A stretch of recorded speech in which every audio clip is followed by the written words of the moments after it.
ये आज तक रेडियो है।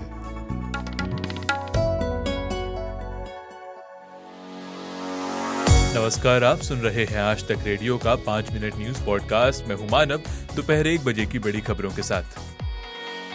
आज 7 राज्यों में 13 विधानसभा सीटों पर उपचुनाव हो रहे हैं। इनमें बिहार की 1, बंगाल की 4, पंजाब, तमिलनाडु और मध्य प्रदेश की 1-1 सीटों, उत्तराखंड की 2 और हिमाचल प्रदेश की 3 सीटों पर आज मतदान हो रहा है। ये सीटें लोकसभा चुनाव में प्रत्याशियों की जीत या विधायकों के निधन के बाद खाली हुई थी। इन उपचुनावों के नतीजे 13 जुलाई को आएंगे। पश्चिम बंगाल सरकार और सीबीआई विवाद मामले पर सुप्रीम कोर्ट का फैसला आ गया है। शीर्ष अदालत से ममता बनर्जी सरकार को राहत मिली है। केंद्र सरकार के खिलाफ दाखिल पश्चिम बंगाल सरकार की याचिका को जस्टिस BR गवई और जस्टिस संदीप मेहता की बेंच ने सुनवाई योग्य माना है।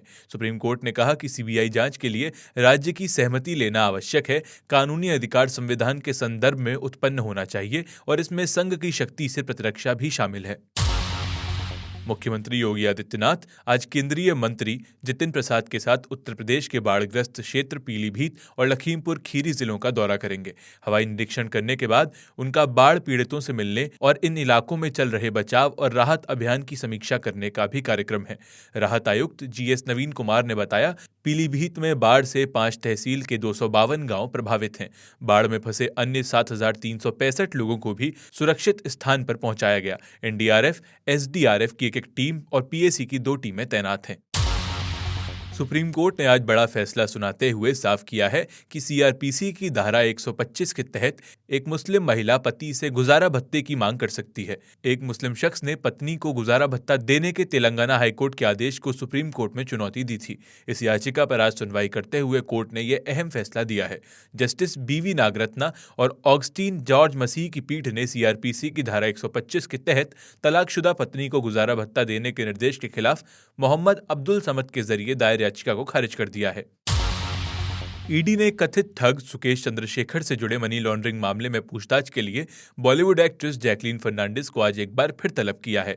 फोर्टिस हेल्थकेयर के पूर्व प्रमोटर शिविंदर मोहन सिंह की पत्नी अदिति सिंह समेत कई अन्य हाई प्रोफाइल लोगों से कथित तौर पर लगभग 200 करोड़ रुपए की धोखाधड़ी करने से जुड़े मामले में 38 वर्षीय जैकलीन से ईडी पहले भी पूछताछ कर चुकी है। ईडी का आरोप है कि चंद्रशेखर ने अपराध से अर्जित रकम या अवैध धन का इस्तेमाल जैकलीन के लिए तोहफे खरीदने के लिए किया था। बिग बॉस OTT 2 के विनर और फेमस यूट्यूबर एल्विश यादव को ईडी ने नोटिस भेजा है और पेश होने के लिए आदेश भी दिया है। एल्विश को ये नोटिस सांप के जहर से जुड़े मनी लॉन्ड्रिंग मामले में दिया गया है। हालांकि एल्विश इन दिनों भारत में नहीं है, लेकिन ईडी ने उन्हें फौरन जांच में शामिल होने के लिए कहा है।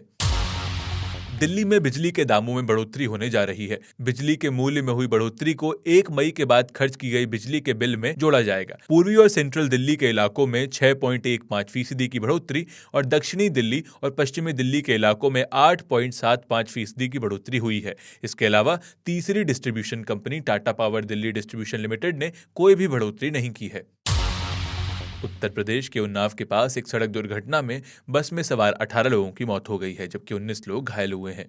हादसा उन्नाव के गढ़ा गांव के पास एक्सप्रेसवे के 248 नंबर माइलस्टोन के करीब हुआ। पुलिस के मुताबिक हादसा टैंकर को ओवरटेक करने के दौरान हुआ। टैंकर से टक्कर के बाद बस एक्सप्रेसवे पर पलट गई, जिसकी वजह से बस में सवार कई यात्रियों की तो मौके पर ही मौत हो गई।